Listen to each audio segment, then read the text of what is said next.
Sorotan lainnya, Saudara, putra pertama Presiden Soekarno, Guntur Soekarno turun gunung ikut kampanye untuk Ganjar Mahfud. Dalam orasinya, Guntur menyinggung masa depan Jokowi jika Ganjar terpilih jadi presiden. Dalam orasinya, Guntur menyebut isu pemakzulan Presiden Jokowi saat ini bukan jadi prioritas. Menurutnya, memenangkan Ganjar Mahfud di Pilpres 2024 yang harus jadi prioritas.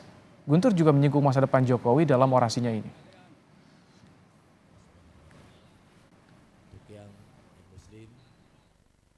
Sekarang apa hal yang tidak bisa lagi ditunda? Yang tidak bisa ditunda tidak lain tidak bukan adalah memenangkan pasangan Ganjar Pranowo Mahfud MD menjadi Presiden dan Wakil Presiden Republik Indonesia. Kalau itu sudah tercapai, kekuasaan dan hak prerogatif ada di Ganjar Pranowo dan Mahfud MD, baru yang lain mau kita apa-apain itu gampang. Termasuk Jokowi itu mau kita apain, kita nantilah. Koordinator Staf Khusus Presiden Ari Dupayana merespons pernyataan Guntur Soekarno. Ari mengutip pesan Ganjar Pranowo bahwa di tahun politik yang memanas dan beda pilihan, kita semua saudara. Saya sependapat dengan apa yang disampaikan Mas Ganjar Pranowo ya. Saya kira pesan Mas Ganjar itu mengingatkan kita semua bahwa memang saat ini di tahun politik kontestasi, persaingan itu pasti menonjol ya. Perbedaan-perbedaan politik pasti menonjol. Tapi kita harus ingat bahwa kita sama-sama saudara, satu bangsa, satu tanah air, anak-anak bangsa gitu ya. Dan tentu kita harapkan dalam pemilu kita bukan musuh satu sama lain. Kita adalah satu saudara.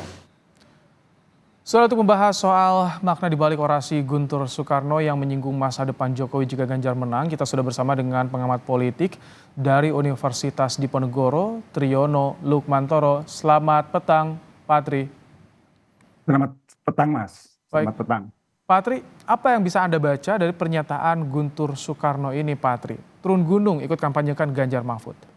Satu, pertama turun gunung berarti menunjukkan keseriusan bahwa Terah Megawati itu betul-betul serius mendukung Ganjar Pranowo Mahfud MD. Artinya apa? Mereka menjadi juru kampanye, berbicara di depan umum, memberikan orasi yang luar biasa. Yang kedua, berkaitan dengan nanti bisa kita apa-apain itu yang menjadi saya kira garis bawah pembicaraan kita, Mas. Jadi ini menurut saya adalah luapan atau ekspresi kemarahan, bahkan menurut saya adalah kemurkaan. Ya. Jadi bagaimana Guntur merasa bahwa Jokowi ini luar biasa sudah diangkat, kemudian diajak untuk menjadi pejabat publik dari Solo, Jakarta sampai jadi presiden 2 periode, kok pada akhirnya ya pada titik penutupannya Jokowi malah tidak mendukung PDIP gitu loh ya. Jadi ini itu betul-betul yang membuat Guntur Soekarno Putra ini luar biasa marah. Dan kemudian kalau sudah nanti diberesin ini, ya, artinya ada dua pemberesan, satu Ganjar Mahfud jadi presiden dan wakil presiden, nanti hak privilege, ya, hak prerogatif Joko Widodo otomatis akan dilucuti dan sebagainya sehingga bisa diapa-apain. Ini hanya ekspresi semata atau ada yang lebih dari itu menurut Anda?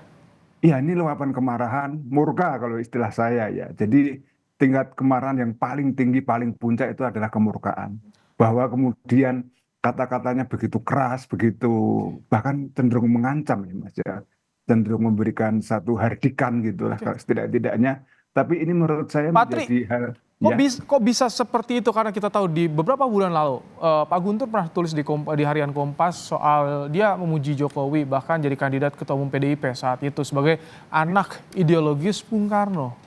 Nah, ini satu kebalikan. Pada saat itu Jokowi masih berbaik-baik, masih katakanlah mendukung PDIP, masih berjalan beriringan dengan PDIP.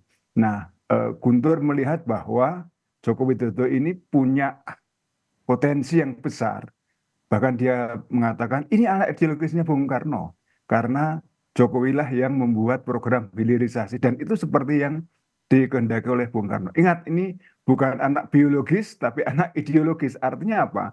Gagasan-gagasan Soekarno tentang kemandirian ekonomi, berdikari dan sebagainya itu betul-betul bisa diwujudkan dan betul-betul bisa dipercayakan kepada Jokowi. Tapi yang terjadi sebaliknya gitu loh. Pada saat sudah masuk ke arena pemilihan presiden, ya kelihatan sekali Jokowi tidak teguh pendirian dan bahkan dia merasa bahwa ini kok nggak cocok ya dengan PDIP. Ini Bahkan PDIP, apakah menggambarkan semakin kentara, jelas terlihat adanya jarak antara PDIP, antara Soekarno dengan Jokowi? oh jelas Mas, kalau kita lihat kemarin pada saat ulang tahun PDIP, Jokowi sama sekali tidak memberikan apapun, tidak memberikan video ucapan selamat, tidak memberikan karangan bunga. Ada karangan Bahwa bunga, pada saat pas ulang tahun Megawati ada itu karangan pas bunga. Tapi ketika itu pas, PDIP, ya betul. Pas pada saat Bu Mega Bu Mega ulang ulang tahun tahun. ada karangan buka. Tapi pada saat PDIP ulang tahun kan tidak. Artinya apa? Bahkan Jokowi itu kan bisa partai-partai yang non parlemen kayak PSI, kayak PBB itu dia datangi, dia memberikan orasi, dia memberikan kata sambutan dan sebagainya. Ini PDIP yang membesarkan dia ternyata ya sudah dilewati saja. Walaupun dia punya dalih sedang di luar negeri, tapi toh bisa dikirimkan ucapan-ucapan tadi, pernyataan-pernyataan dukungan lewat video. Tapi yang terjadi kan tidak. Dan ini menurut saya menjadi satu kemurkaan yang luar biasa. Dan Oke. ini Oke. dari keluarga Megawati loh ini. Jadi menurut saya ini jangan-jangan ekspresi satu keluarga seperti itu, bahkan lebih Oke. dari itu. Patri, dengan turun gunungnya Guntur Soekarno, kampanye juga menyinggung Jokowi, ini seperti apa dampak elektoral terhadap PDIP ataupun juga bahkan Ganjar Mahfud di sini? Saya kira kalau dari hasil survei yang baru saja dirilis oleh LSI DNIJA, kayaknya tidak terlalu berpengaruh banyak, Mas. Ya, jadi mohon maaf ya, orang-orang tua ini memang punya pangsa pasar atau captive market yang sudah mapan dan mereka adalah generasi lama, generasi nasionalis lama, generasi generasi yang dibesarkan di era tahun 60-an, 70-an dan sebagainya. Mungkin ragam atau langgam berpolitiknya sudah beda dengan anak-anak sekarang. Jadi menurut saya ini semakin memperkuat saja kelompok-kelompok senior ya nasionalis yang ada di PDIP. Tapi apakah kemudian berdampak pada meluasnya atau semakin meningginya elektoral, efek elektoral? Menurut saya kok tidak. Jadi kalau kita lihat justru generasi sekarang kalau dengan model-model ancam-mengancam kayak gini, hardik-menghardik seperti ini, rasa-rasanya malah tidak nyaman. Rasa-rasanya yang terjadi adalah konflik, Mas. Rasa-rasanya ini membuka apa ya, politik yang seharusnya bisa dijalankan dengan asik, dengan nyaman, ya, dengan kegembiraan, justru yang terjadi sebaliknya. Oh, Seperti itu, Mas. tapi kalau untuk persepsi pada Jokowi ini berpengaruh tidak?